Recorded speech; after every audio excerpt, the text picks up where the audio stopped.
हाँ जी मेरे प्यारे बहनों और भाइयों, अगर शुगर होने चली है या शुगर हो गई है तो ये वीडियो आपके लिए है और ये सदका जारिया समझकर शेयर कीजिए।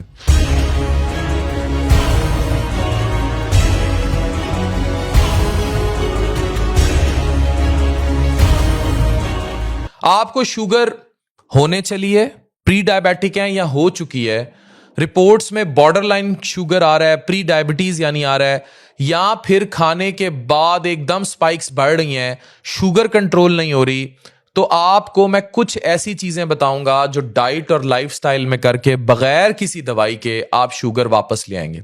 ये 5 कुदरती सुपर फूड्स हैं जो साइंस के मुताबिक ब्लड शुगर को स्टेबल रखने, इंसुलिन की परफॉर्मेंस को बेहतर बनाने और खाने के बाद वाली शुगर स्पाइक को कंट्रोल करने में, जिसे रैंडम ब्लड शुगर कहते हैं, फायदेमंद है। नंबर 1 मेथी दाना, इसको फेनुग्रीक सीड्स कहते हैं।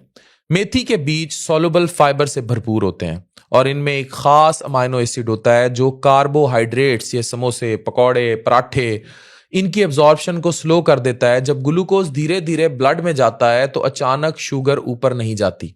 इसलिए मेथी खासकर उन लोगों के लिए फायदेमंद है जिनकी शुगर खाने के बाद रैंडम ब्लड शुगर आरबीएस बढ़ जाती है। रोजाना एक छोटी चम्मच भीगी हुई मेथी या 2 से 5 ग्राम मेथी पाउडर का इस्तेमाल शुगर कंट्रोल को सपोर्ट करेगा। नंबर 2 दारचीनी, सिनेमन।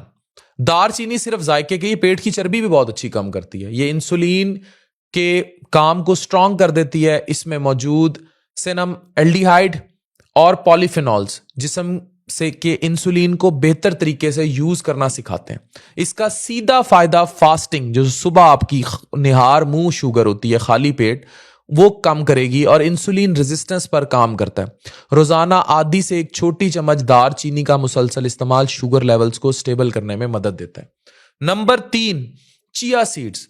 चिया सीड्स फाइबर और ओमेगा 3 का पावरफुल सोर्स है। जब ये पानी या खाने के साथ जिस्म में जाते हैं तो जेल जैसी लेयर बना लेते हैं जो ग्लूकोज के एब्जॉर्प्शन को स्लो करती है।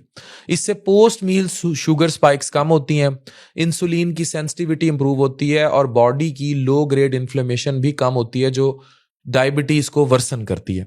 रोजाना 1 से 2 table spoon chia seeds routine का हिस्सा बनाएं। नंबर 4 करेला, बिटर गॉड। करेला डायबिटीज के लिए एक नेचुरल इंसुलिन जैसा काम करता है। इसमें पॉलीपेप्टाइड पी और चेरेंटिन मौजूद होता है। ये क्या करते हैं, जो इंसुलिन की तरह ग्लूकोज को सेल्स के अंदर ले जाने में मदद करते हैं। ये ग्लूकोज अपटेक बढ़ाता है और इंसुलिन रेजिस्टेंस को कम करता है। इसलिए करेले में लोगों के लिए बहुत फायदे मौजूद हैं जिनकी शुगर कंट्रोल से बाहर है। आधा कप करेले का जूस या 100 से 150 ग्राम पका हुआ करेला हफ्ते में 3-4 दफा इस्तेमाल करें तो शुगर कंट्रोल हो जाएगी। नंबर 5 फ्लैक्स सीड्स, अलसी के बीज। अलसी में लिग्नेंस, सोलुबल फाइबर और अल्फा लिनोलेनिक एसिड होता है जो इंसुलिन रिस्पॉन्स को बढ़ाता है। इसका मतलब यह है कि जिस्म ग्लूकोज को ज्यादा एफिशिएंटली हैंडल करता है और खाने के बाद वाली शुगर इतनी तेजी से ऊपर नहीं जाती। ग्राउंड करके पीस के अलसी इसलिए बेहतर होती है क्योंकि ये पूरी अलसी हजम नहीं होती। मतलब अगर आपने अलसी के बीज खा लिए, अगर उनको जैसे अलसी के लड्डू लड्डू भी मिलते हैं, रोजाना 1 टेबल स्पून पिसी हुई अलसी ऐसे शुगर कंट्रोल करेगी कि आप दुआएं देंगे।